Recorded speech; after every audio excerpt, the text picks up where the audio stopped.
Welcome to the Amicable Divorce Network podcast. My name is Tracy Moore-Grant, and I'm the founder of the Amicable Divorce Network. Our podcast is here to educate those before, during, and after divorce, as well as divorce professionals, about all of the issues that impact a family law case.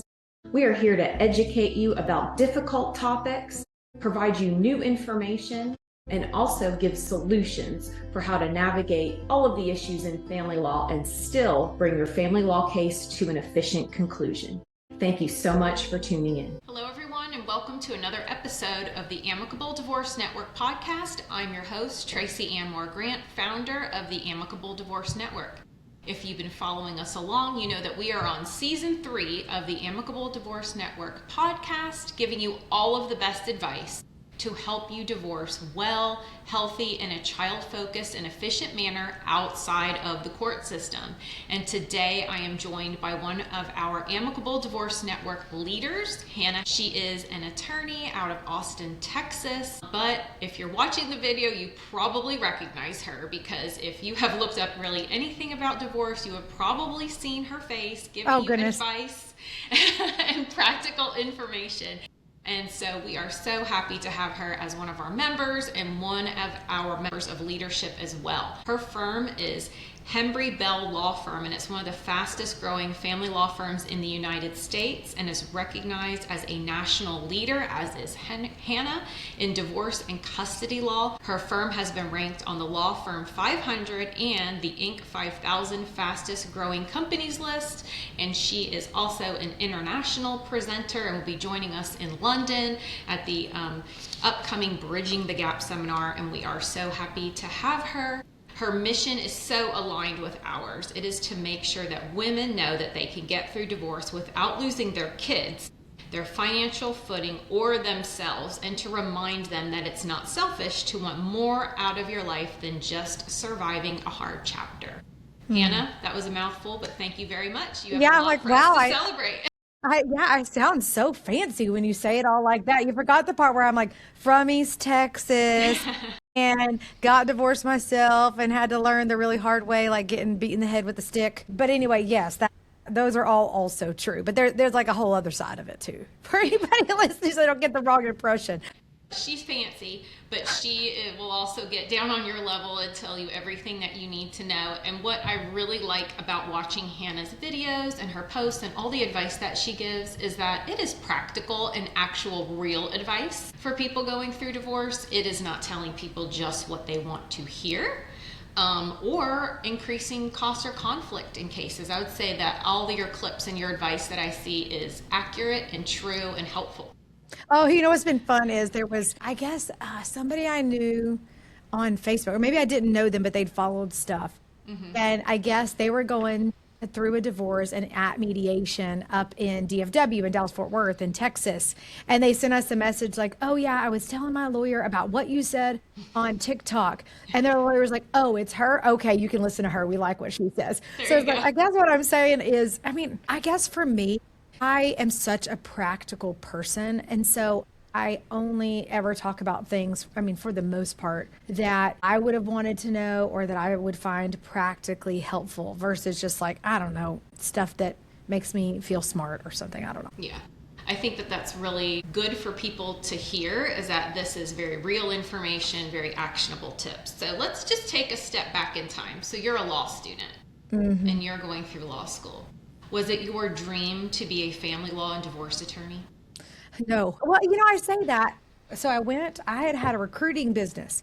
I'm recruiting nurse practitioners and physician assistants before I went to law school. And I liked it fine. It was like a solid, good thing to do. It started making decent money. And I was like, I really want to love my job. My now ex-husband, like plot writer there, he loved his job and what he did. And I was like, I want to love my job. So I was just trying to figure out exactly what that was for me. And I considered all kinds of things, but I ended up going and getting my MBA. And in part of that, I took a business law course. And I was like, man, I really like this. And our professor then, at that point, I was doing it online. At first I was in person, but then I had all these kids. And so then it was online.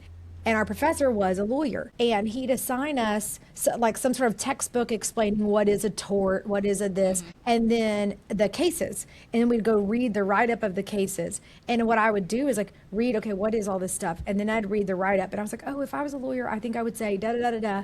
But then to that, I would say da da da da da. And then ultimately I would think this is what should happen. And I'd read the case and be like, oh my God, like that's exactly what happened. Like, oh my God. Yeah. So I realized I sort of had an aptitude for it. And then I lived an hour and a half west of San Antonio, an hour and 20 minutes, had the idea, like, could I pull this off? Like, could I go back to law school with these kids and everything else?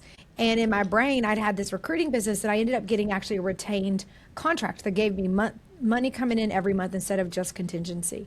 And so that's what gave me the space to kind of think I could do it. Now, this is a very long-winded way of answering your question. But when I was going into school, my friend reminded me of this years later. I guess I had told my friend, yeah, I really want to go help, especially women, like going through really hard times, like come back and help them. I had almost no recollection of saying that because what happened was I go to school and pretty quickly realized like, oh, because I thought I was going to go to school. I'm not kidding. And like barely scrape by, be the dumbest person in the class and maybe make C's if I was lucky. And it was going to be, this was what I told myself. But then I got there and kind of looked around and most everybody is a bunch of little kiddos who's, just came from regular college. I was like, I think if I just upped my ante a little bit, I could probably do this. That's exactly what I did and did real good in school. So I got to get on the big law track, right? And the journal and the moot court team and all this. I'm good at going to school. I've always been good at going to school. And so then that's just kind of, I was swept up in that. And then I was getting divorced in the middle of all this and I needed to make money. And so then it was focused on getting the job that fit me the best and the highest paying. Like obviously I was going to go to the big law route. And that's what I did and did employment law, which made sense. I'd done this recruiting, right? And worked at the biggest firm in San Antonio. Well, they got bought and they became a part of a national firm, Dykema Cox Smith down there. It was a regional firm and then it was a national firm. And did that and then went through my own divorce custody drama. And in Texas, we have jury trials for custody. Oh, Georgia. Yeah. There's only a few of us who do it, right? And who's going to be the primary parent. And so I went through a 7-day jury trial in a custody modification because my kids didn't live with me at first when I first got divorced. They didn't live with me. And this is a modification for them to come with me, a 7-day jury trial. And I won. The kids relocated to San Antonio with me. And that's its own podcast. It's a whole other episode. Oh my God. Tune in later. Yeah, but as it was happening, because it was really hard, Tracy, for me to find a lawyer. And by that point, I was a lawyer. It was hard to find a lawyer. I didn't have a bunch of money. People sort of looked at me like I was crazy. They didn't respect what I was trying to say is how it felt at the time. And I think the way a lot of our clients feel, just sort of like eye roll, here's some other mom who thinks she needs to modify, like, okay. And I was like, you know what? I've got to go back and help these people who are not me, who don't have the fortune to go to law school, the good fortune to make it to law school. And I've got to go back and help them. But I sat on it for like 4, 5, 6 months to make sure I wasn't making some sort of emotional rash, like reactionary decision. Yeah. And then, I ended up doing that. On Labor Day, I was going to visit my then boyfriend, now husband, Drew, and there was no Wi-Fi on the plane. I always joke, you don't want to leave me in a room with no Wi-Fi for 3 hours and a pen and paper. Like, there's no telling. And I was like, I had the idea to go out and start my own firm, to leave big law and go do family law. And I kind of thought it through, and I was like, I think this would work. Like, I think I can do it. I told Drew when I got off the plane, and then he loaned me, you may have heard me say this before, Tracy, but he loaned me the $10,000 I started the firm with. And that $10,000 was no like business planning money. That was just how much I needed. That was my $5,000 take home pay each month to pay my bills. Yeah. So I don't know what I thought I was going to do of how to like do the rest of the firm. Yeah. But, it all worked out. Here I am now. I find that when it comes to family law lawyers, and I say lawyers because we have people who listen who are solicitors from England, and that's is people chose it. I think it sounds like you and I both looked at all the different areas of law and said, I choose family law. And then there's some people that didn't have a choice. Maybe they didn't get other jobs and they became family law attorneys. And I find that it's a really good way to figure out if people have a passion for it and how they're going to practice, whether they chose it or fell into it. And I think that people who choose it come from the same place that you're expressing. I wanted to help people and really had a passion for helping people through difficult times. And so you've managed And to I do think, that. though, I think that's right. And I do think that some people who get there by hook or by crook, right, like on accident kind of because they need to pay their bills. I do know some, especially guys who started out that way, but then as time went on, really became passionate about it. You know what I mean? Like they didn't know. But anyway, that's just like, yes. And I think sometimes some people get, like my lawyer in my case, Hector Mendez, did like legal aid, didn't do good in school, but is as smart as anybody you've ever met, and has some pretty seminal cases that he's done here in Texas. And anyway, he got there sort of through the, stumbling his way in, and then became one of the best lawyers in the state who, I think is passionate about the law for sure. I don't know if he'd say like his number one thing was necessarily to, change the world for these families necessarily. I don't know what he would say about that, but Well, as a guest and figure yeah. Oh, Hector's great. Yeah, you need Hector. We'll have to have him on He's and talk not- about Hannah's case. How is Hannah as a client? Yeah. Oh my God, he could tell you. But he's a gunslinging lawyer. He's going to meet you at the courthouse, not in the any kind of kumbaya way. So it's maybe the alter ego version. I do like the kumbaya for everybody who's listening. We like a little woo-woo around here for sure. We got a crystal sitting here. So when you were going through your personal case, and a jury trial is, I personally would say, traumatic, honestly, the stress, everything is at stake and going through all of that. Yeah. Being on that side of the family law case, how did that prepare you for then sitting in the counsel seat for family law cases?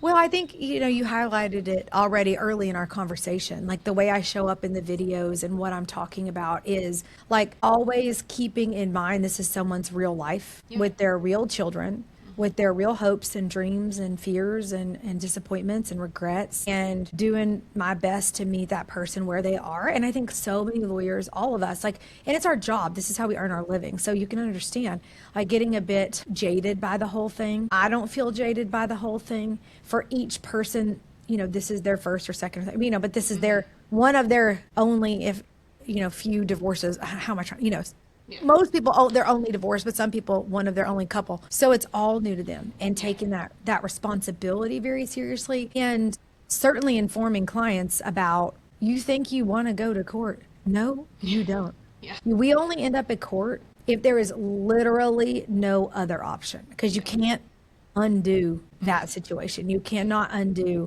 what happens in that courtroom. And for me as a person now, Tracy, I had an advantage over most of the people we help because I am a lawyer and I've been to court and I've seen that happen. But for so many other people, this is their first time. Yeah. And it was hard and terrible and scary and exhausting and draining and everything for me. And I knew relatively what to expect. But anyway, so I think it informs that, empathetic, I don't ever know which word to use, empathetic and sympathetic probably, perspective that I bring to, the content I make online, sure, but the way that we show up and help clients, always client facing, always client focused. You're not going to hear anybody up at our firm bragging about, these gajillion-dollar cases and doing things to pad their own file or only to CYA ourselves at the expense of other people's, money and kids, stuff like that.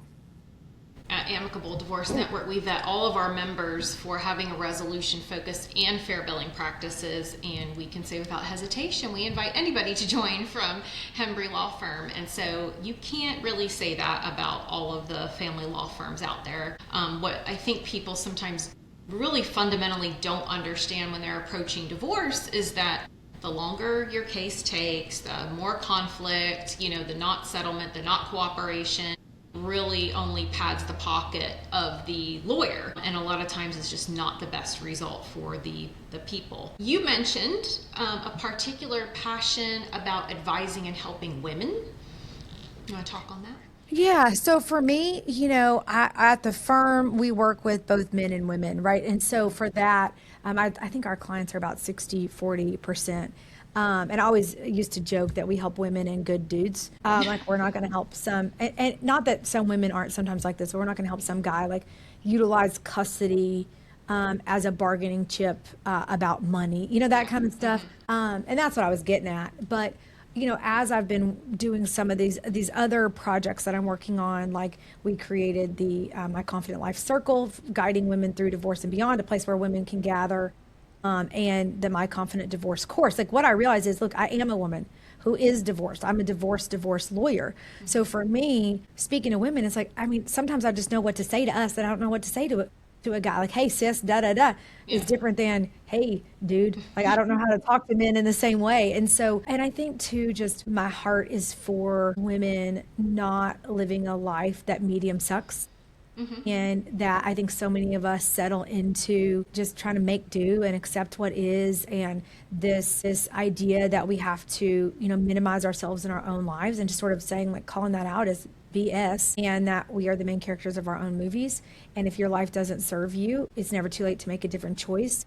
And if you find yourself in a marriage that no longer serves and supports who you want to be, that is one way to create lasting and expansive change in your own life. So I think it's more than anything just, I am a gal and know how to talk to gals about the things. And I just love women and all that we have to offer the world. And I think the world has taken advantage / so much of what we have to give for so long. And it's a little bit, I think there's a thing happening out there of women saying, like, I'm not going to be willing to just burn myself out, like let myself on fire so all of you can stay warm anymore. And so just kind of calling that forth out of them. See that a lot. And I see a lot, and the statistics show this to be true, women initiating the divorce, because we find that in a traditionally gendered couple, men are perfectly fine with the status quo. Sometimes it's really benefiting them to have all of their needs met. And women, I don't want to misquote the statistic, but I think it is, initiate divorce about 64% of the time. Yeah, I've seen 7. When they have a college degree, I think it raises to 72% of the time that they're the ones stepping out and saying, all right, it's time. I'm going to make this move. Yeah, and I think that the thing is with women, and especially with, because I've been on some podcasts and talked a decent bit lately with, like, midlife, menopause, premenopause, whatever. There's this collective awakening where all of us, so I'm 42, so all of us around my age, a little bit in either direction, we're the first crew that had the internet, most of the time, like through college or, right after college or in high school, like somewhere like that, and have grown up with it. And like our sort of unwillingness to just accept the way things were. And, you have to think about it too. Like, not that long ago, we couldn't even open credit cards in our own names. Yeah. We had to get our husband's approvals and dad's for all this different stuff. And so we're just not that far removed from women of a completely different way of life. So of course, there's still this unbecoming of what was, right? Like shedding of what was. And so to me, it's just like, okay, y'all, it's this, I think, collective awakening in some ways to say, like, look, I mean, if you do not, you can just go on Instagram and see this, like, if you do not add to my life, goodbye. And there is nobody who's going to say that faster than a divorced woman, especially a divorced mom. If you are not adding to, you can see yourself out. And I think a lot of men, and I think they're also waking up, getting their hormones checked and all this different stuff. They're waking up to, hey, I want more from my life than this. And my husband or spouse or partner may not be aligned in growth in the way that I am. They'll give them some time and they'll work on it for a few years, but eventually they're like, you are not going to make me have a shit life. I don't know if we cuss on here. We do cuss. There's very few children that listen to the Amicable Divorce Probably podcast. Not. So, you're not going to make me have a shit life here, and I'm going to do something different. But men in general, in my experience, and Tracy, you can say for your practice, but like the overwhelming thing I would hear from most men, not all, but like most, was, oh my God, I can't believe I'm getting divorced. This came out of nowhere. Yeah. I'm shocked. Like, brother, there is no way that woman up and decided today she's going to divorce you. I guarantee if you go back and trace your steps, she has been saying shit to you for years that you ignored, and now you just finally know she's serious because she served you with papers. So I heard a quote recently that said the person who is surprised by the divorce was the one who is having all of their needs met. I think the more I think upon that, I was like, that's actually pretty true. There might be a couple of one-off circumstances, on that, but I think women are trying to take care of themselves and children, and even as they go off to college, and a spouse and a house and a dog. Aging parents, for some people, I'm like, look, you're gonna have to add to, or I'm not doing it, and then they get in that phase of like, if you don't add to my life, I'm not bringing you in. And yeah, I think we're going to be seeing that the more I'm thinking about it and the more conversations I'm having, especially in the next 5 years or so, more women definitely never getting or being single for a lot longer. I mean, you don't know that many if you think about it just in your own personal practice, let alone our lives and stuff. Single men who just like stay single. No, they're they remarry very quickly. Yeah. Generally, yeah. You probably have the same experience. If you're in public and you strike up a conversation with a stranger and they figure out what you do, you just often go off on a complete tangent. And I was in a Sephora recently and was just talking to somebody who worked there to try to direct me towards, perimenopausal, great makeup for the skin here. And so we ended up, talking, and she was pursuing a divorce, similar to what we're talking about. Yeah. She was like, I've raised my kids, they're out of the house. This man expects me to raise him. And she's like, I'm done with it. I just want to travel by myself and read a book. Yeah, and so I think like people do just get burned out who are the caregivers of all, so to speak. Yeah, I think that, in life gets busy, and like a lot of us as women, and this is the part, look, so in case you're a man listening to this and being like, hey, women are not angels, like, look, what I talk about a lot and on my podcast, Not Saving It for Later, and the episodes and stuff I've gone on with other people, is women often get into their first marriage with pick me energy, and they want to be chosen. We want to be picked. We want to be wanted. And that's what gets a lot of us into our first marriage. This idea that they better do something or they're going to end up old maid, right? It's just sort of like, I literally thought when I was getting married at 21 that I better hurry up. That's what I thought. Like, well, bless my little heart. And now, thank God that happened. I got my amazing kids and I'm talking to you. But I think that what happens is there's this pick me energy, and then that is some, issues from our childhood, maybe our dads or whatever, that isn't resolved. We don't do the work. We get married, and then we have these kids, and then we're super duper busy forever dealing with that. And then once that settles down, you're sort of left with what's left. And that's when sometimes women start to want to go to therapy. They're starting to do some personal growth and mindset work and et cetera. And they start to go, wait a minute, I don't need you to pick me. I do not care if you choose me. Like eventually, the closer you get to 40 or beyond, we've all seen fried green tomatoes. It's like, for Wanda, like, fuck right off. I don't care if you want me or not. Whatever. I want me. That is enough. And so then when it's this shift from the need, and especially, we're making more money than we ever have. And I know people talk about men and women and men make more and all that, but we're making more money than we ever made before. I'm not worried about, let them do whatever they're doing. We're making our own way. And then we just don't need them in the same way. That's what they're talking about, the male loneliness epidemic. It's like, look, guys, part of it is you have to adapt and change to your environment, the environment that was so set up to benefit you and allowed you, to be a grown-ass man with a woman who's been raising all these kids and doing all this and still thinking that she's going to work all day and come home and cook your dinner. Like, while you're off playing golf or the adult male playing video games. Is like, I could do a whole episode on how many times I've heard that, like somebody's taking care of the kids and cooking and transporting to,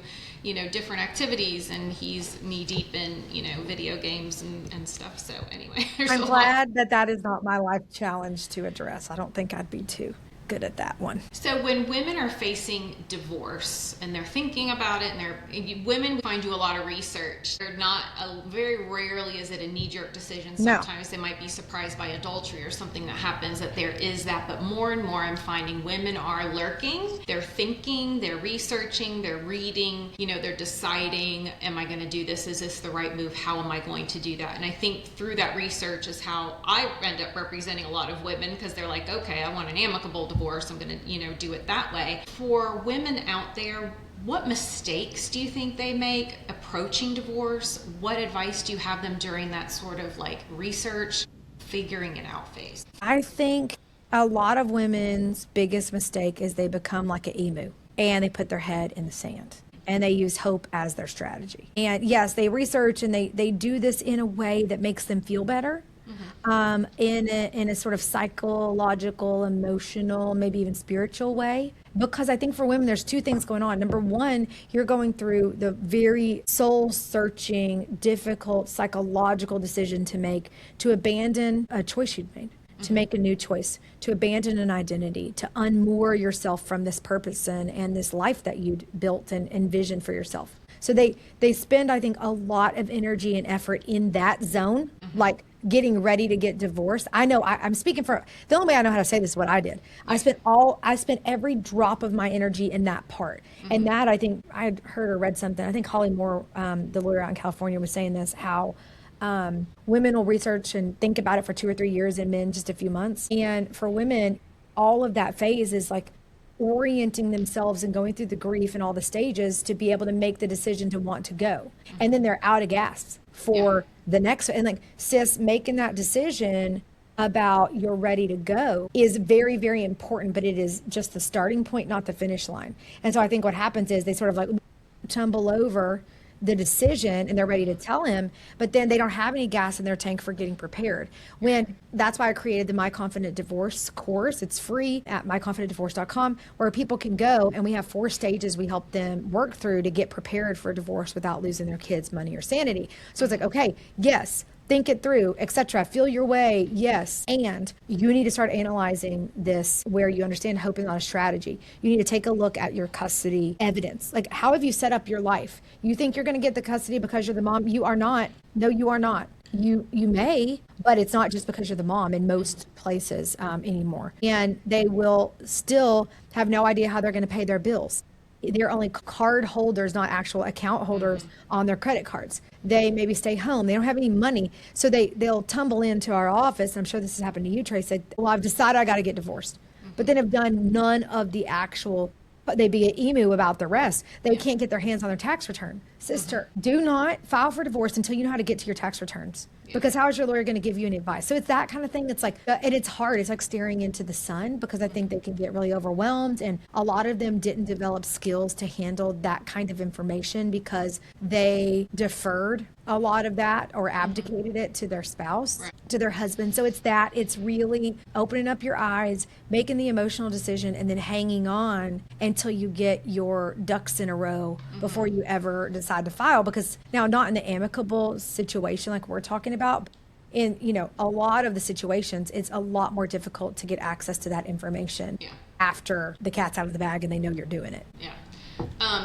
So what are your thoughts on women who are relying, or at least in their mind, relying on spousal support or alimony to pay their bills post-divorce? If possible, don't do that. I mean, if possible, no. There's this amazing Judge Judy clip. Have you seen this, when she's talking about how I think she was on Oprah or Ellen or something, talking about how, and Judge Judy and me, we go way back, y'all, I was having babies before there was like TiVo or any of that stuff, and Judge Judy was on when I was like breastfeeding up late at night and I could watch Judge Judy. So, but she was talking about how for women, they should never be without a way to earn income, because money gives you options and to maintain your financial independence. Now, look, it's like, what would be ideal and what are you going to do?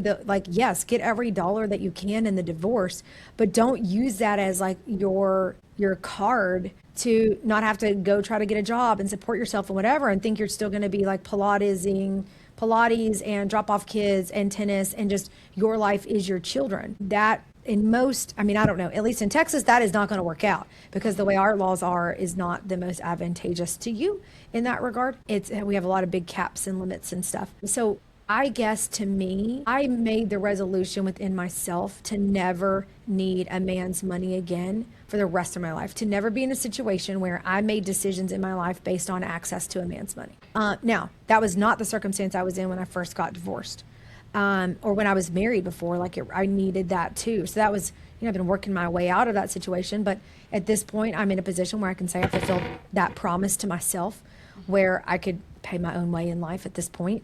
But I think relying on that makes you, or puts you in such a disadvantaged place, because you're relying on the court system. You're relying on him to do what he's supposed to do. Say you get it in the first place. Let's just say you get more than you're even thinking.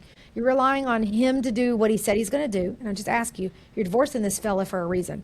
Did he always do what he said he was going to do? I mean, probably not. Then you rely on, if he does do it, that it happens timely. Because if he's late or fucking with you, as a lot of them do, then the bank doesn't care. Your rent is still due on the 5th or whatever.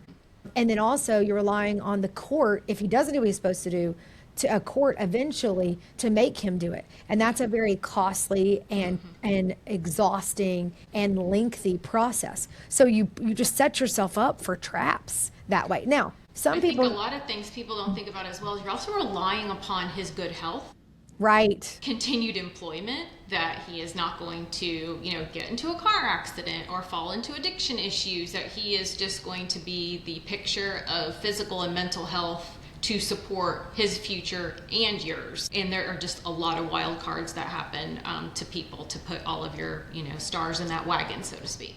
Yeah, that's right. And what it does is, ladies, like, we stand on the shoulders of women who fought and died for our right to have basically our independence and our voice and our say. And when you don't do that, and a lot of us get in these marriages where that's how it's set up. You stayed home, and I'm not there's no judgment in my tone. Like, I understand why people made the decision that they made, and there are consequences for each decision we make. There are effects, and that effect is, if you're staying at home and then your only option, at least at first, is to get access to some alimony or spousal support, whatever you call child support, all that. Yeah, I mean, take the money and work like hell to make your own and not to ever need to be. But I think a lot of where women, I think, are stupid about divorce a lot of times is they go in thinking their life is going to look just the same on the other side. I'm like, honey, you're not going to go into a divorce, be a stay-at-home mom, have your Botox and your Pilates and all this. I mean, unless y'all are super rich, but most people are not going to be able to do all of that and still live that exact same life without having to do anything on the other side. But they'll act like, well, but I don't have any money. A client sometimes like, I don't have any money, but like, you are literally able-bodied and you don't work. I'm only so sorry for you. You have to figure out a way. Well, my kid, I have to pick them up from school. Kids can ride the bus. I don't pick my kids up from school. So it's just sort of, it's a hard reality check, sometimes where people are wanting to rely upon somebody that they're literally saying legally, I can no longer rely upon this person. Right. And so I think it is often a harsh reality for the financially non-dominant spouse to wrap their head around that. Even if they are prepared for the divorce, are you prepared for the divorce? Well, it feels unfair. Yeah. Like, well, I've been there. Yes, I hear you. And that's why anybody listening who thinks they want to stay home, I would just caution you to think about that carefully. And it feels like a good decision for your family and the kids and everything. But okay, what happens when that doctor meets the nurse at work? And then you spent all of these formative years raising kids, and that's a decision you made. And I support that. It's a good decision. And the consequence would be he's going to keep going on and making a bunch of money. He's going to pay you off with as least amount as possible. Go get himself a new family and a new wife. And then you're going to be left, having these amazing kids to show up. But what about for your own self? Like, I just don't think as women we exist only to mother children. I think that what about your own needs, wants, desires, and to some extent having to start over in that? Like, but if that's you, that's okay. Like, that's a decision you made. You got all those amazing years with them. And now is the time to apply yourself and apply those same skills that make you a great mom into making you a great member of the workforce, so you can go out and never do, like I said, I'm never going to need a man's money again. Yeah, I think that's just something that people, women in particular, really need to wrap their brain around. This is a transition, this is a change, and you have to step up and into that. And sometimes that's often the hardest and most shocking part of going through this. Like, I always tell people it's like walking up a mountain, and when you get to the top, you get that beautiful view and everything is going to look good, but you have to walk up that mountain first in order to, get those things. And a divorce is a disconnect, and for you to be standing independently on your own. Yeah, Tracy, I have some friends of mine at Empirical 360. One of them has said to me, that's my marketing people I use, had said to me, yeah, people will judge, like, you see them at the peak, not in the climb. Right. And so, yeah, you want to have all those things, but like, were you there when they were broke and barely making their payroll, or, whatever else? So it's like, keep in mind, it's going to be a journey from there, but we're women, we can do hard things. Yeah. We are always doing more and doing our fair share for certain. So people who are listening to this, Hannah, what is the best way for them to reach out to you, to work with you or somebody on your team? Yeah, so you can't swing a stick on the internet like divorce land without, finding us one way or the other. So at Hannah Hembree, which is Hembree. When I'm trying to spell, I say it all for Hembree. Bell at Hannah Hembree Bell is all over all the socials, and they can go to hannahhembreebell.com to find like the podcast, Not Saving It for Later, The Circle, My Confident Divorce. That's a course that I think women Any woman considering getting divorced should go do that. It's free. It doesn't cost you anything. It's just a labor of love from me. Because y'all, there are certain things that you cannot do once those papers are filed. And I know Tracy understands that. Like, there are certain tweaks you can't make to your circumstances, certain toothpaste you can't get back in the tube. And we go through and talk about that in the context of this circle of women supporting you in it. So just any gal, I suggest you at least do that, put it on 2x speed in between stuff in the car. So I'll just help you think about some things you may not be thinking about, like how your life is set up and how that may screw you in your divorce. Yeah. And if you're driving and you're like, I will never remember all of that, just save this episode. We're going to put all of the information in the show notes. And so you don't need to have a car accident to connect with Hannah. You can always find her as well in the Amicable Divorce Network member directory, as well as Divorce Amicably member directory. So if you are looking for information on how to divorce well, head to divorceamicably.com and you will find all the information there that you need about co-parenting, your finances, everything else, and you'll be able to find Hannah and her team there to help you as well. Hannah, thank you so much for joining me today. It was a Thank you, Tracy. I'm so excited, and I'll see you in London. Next stop, Big Ben, right? Yes. Or the Eye or something. Like, isn't that in London? Like, God, I hope it's not in San Francisco. I sound like a real idiot. You got it right. Don't want you to end up on the wrong coast. Yeah, right, wrong way. All right, thanks, everybody.